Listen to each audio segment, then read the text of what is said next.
Les grandes sécheresses des années 1970 ont fait prendre conscience aux populations et aux autorités burkinabées la nécessité de gérer rationnellement les ressources naturelles. On assiste alors à la naissance de nombreuses associations et organisations de la société civile qui orientent leurs actions vers la protection de l'environnement, à l'image de la Fondation des Amis de la Nature, Naturama, dont les principes de base sont fondés sur nos réalités socio-économiques et culturelles. Nous croyons fonder Naturama sur des bases culturelles qui étaient hautement écologistes. Il n'y a qu'à regarder les bases culturelles des sociétés qui ont caractérisé nos ethnies, présentement au Burkina Faso, pour observer que c'était un fonds culturel fortement écologiste. Ensuite, nous observions que les tendances de l'économie, de la consommation de l'humain au fur et à mesure que la population augmente, que les besoins en terre, les besoins en ressources augmentaient et les modes d'exploitation des terres, aussi bien culture du coton ou d'autres modes comme le mode d'exploitation minière, l'orpaillage, etc., que nombre de ces méthodes d'exploiter la nature dans un contexte où la population a largement augmenté et les besoins aussi, allait créer un déséquilibre certain. L'organisation mène ses activités sur toute l'étendue du territoire burkinabé et son siège est basé à Ouagadougou. La vision de Naturama, c'est d'être une organisation forte, indépendante, capable d'influencer les politiques, les stratégies et actions en matière de conservation de la nature. En lien avec cela, Naturama s'est assigné la mission de promouvoir les idéaux de conservation et de développement durable au sein de la société burkinabé en vue d'améliorer les conditions de vie des populations. 5 objectifs spécifiques découlent de cette mission. Il s'agit de concevoir ou contribuer à la conception de stratégies et politiques nationales et internationales structurantes et des projets de gestion durable des ressources naturelles, de conservation d'espèces et d'écosystèmes menacés. Produire et diffuser des informations scientifiques et techniques nécessaires à une prise de conscience éclairée du public, des techniciens et des décideurs du développement. Assurer une fonction de veille stratégique sur des questions sociales, environnementales et économiques afin de soutenir le choix et la formulation de bonnes politiques de développement durable. Proposer aux collectivités territoriales et à l'État des outils visant une meilleure prise en compte de l'environnement dans la décentralisation. Mettre en œuvre des actions spécifiques de gestion à long terme d'aires de conservation in situ ou ex situ de la flore ou de la faune sauvage à travers des conventions avec le privé, les collectivités décentralisées et les services gouvernementaux concernés. La stratégie d'intervention de l'organisation est bâtie sur l'approche participative. C'est une approche qui privilégie l'implication et la responsabilisation des populations dans l'exécution de leurs actions de développement. Naturama travaille essentiellement dans une dizaine de domaines qui sont complémentaires les uns les autres.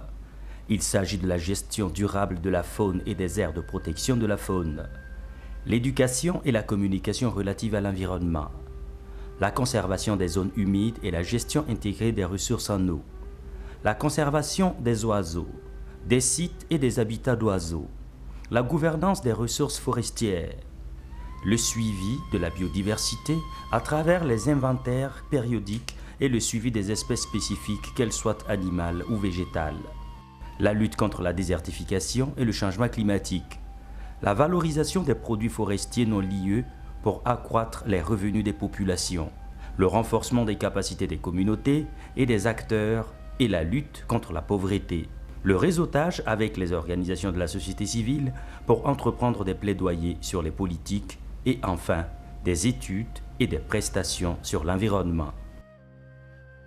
Parmi les sites d'intervention de Naturama figurent la vallée du Sourou, le parc national Kaboré-Tambi, la mare d'Orsi et le lac Iga. Ce sont des sites d'importance internationale.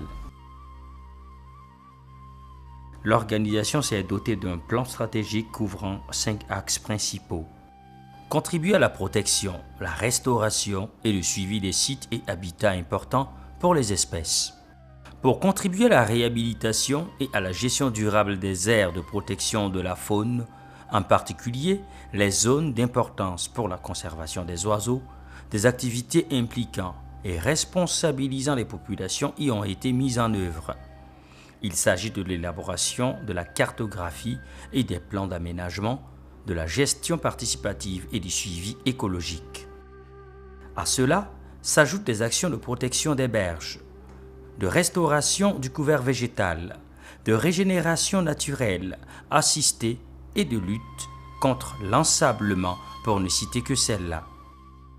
Jadis dans un état de délabrement avancé dû aux pressions anthropiques diverses, les aires de protection de la faune, comme la vallée du Sourou, le parc national Kabori-Tambi, le lac Iga et la mare d'Oursi sont devenus aujourd'hui objets d'attraction à cause de leurs nombreuses potentialités et de nombreuses familles y tirent l'essentiel de leurs revenus.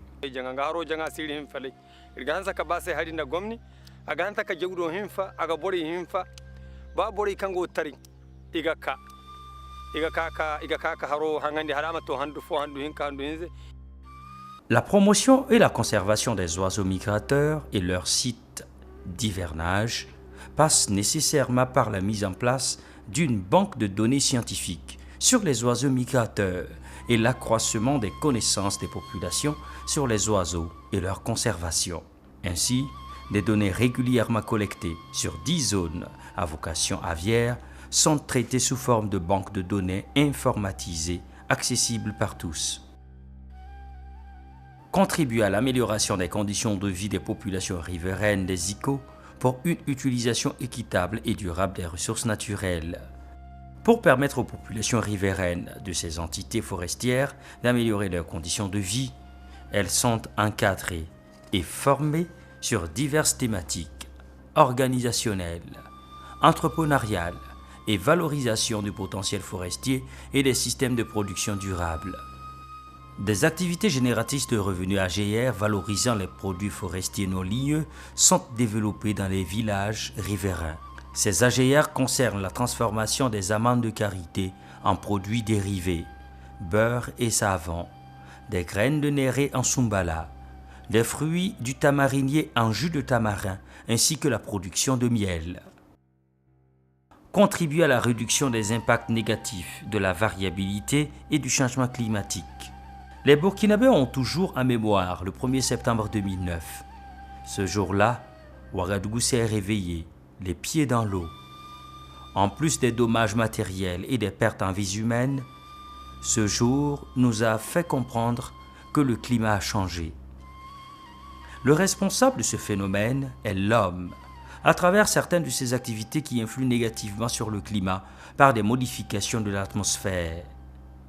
Face au changement climatique, l'ONG développe dans ses zones d'intervention des techniques innovantes pour réduire les impacts négatifs de la variabilité et du changement climatique à travers des technologies relatives aux énergies renouvelables. La restauration du couvert végétal autour des points d'eau en utilisant des techniques appropriées telles que le reboisement, les actions de défense et de conservation des eaux et des sols, la fixation des dunes pour réduire l'ensablement des points d'eau. Influencer les politiques nationales, la mise en œuvre des accords multilatéraux relatifs à l'environnement et promouvoir les bonnes pratiques dans la gestion des ressources naturelles. Au Burkina Faso, la Fondation des Amis de la Nature joue un rôle primordial au sein des organisations de la société civile. Elle est périodiquement consultée par les autorités compétentes sur les grandes questions de protection de l'environnement et du développement durable. Elle mène également des activités de plaidoyer auprès de ces autorités et des partenaires techniques pour promouvoir la conservation de la nature. Une des forces de la Fondation est sans conteste le développement d'un riche partenariat avec les institutions nationales et internationales.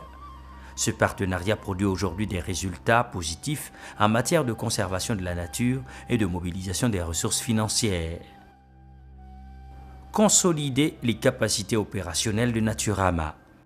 La stratégie de communication de l'ONG a permis d'aboutir à la mise en œuvre d'un plan d'action de communication qui s'appuie sur une diversité d'approches de communication, à savoir le marketing social, la communication de masse, la communication institutionnelle, la communication communautaire ou traditionnelle et le développement de partenariats actifs. Toutes choses qui ont permis de mettre en œuvre de manière efficiente son programme d'éducation environnementale au profit de plusieurs établissements scolaires du pays. Qu'est-ce que l'arbre vous donne? Oui, vous avez battu? On enlève les racines pour faire des médicaments de certains arbres. Très bien. Autre bienfait de l'arbre encore? Oui, vraiment? Le fruit, le bienfait de l'arbre, c'est le fruit.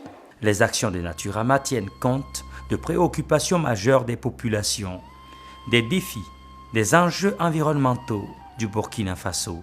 Elles s'inscrivent donc dans une gestion durable de l'environnement et des ressources naturelles qui sont de plus en plus reconnues comme un stock de capital naturel qui génère des flux de biens et services ayant une valeur économique. La protection et la gestion rationnelle des espèces et habitats, à savoir les zones humides, les aires protégées et les terres, sont plus que jamais un impératif aujourd'hui si nous ne voulons pas compromettre la vie des générations présentes et futures. Alors, agissons ensemble pour la nature et les hommes.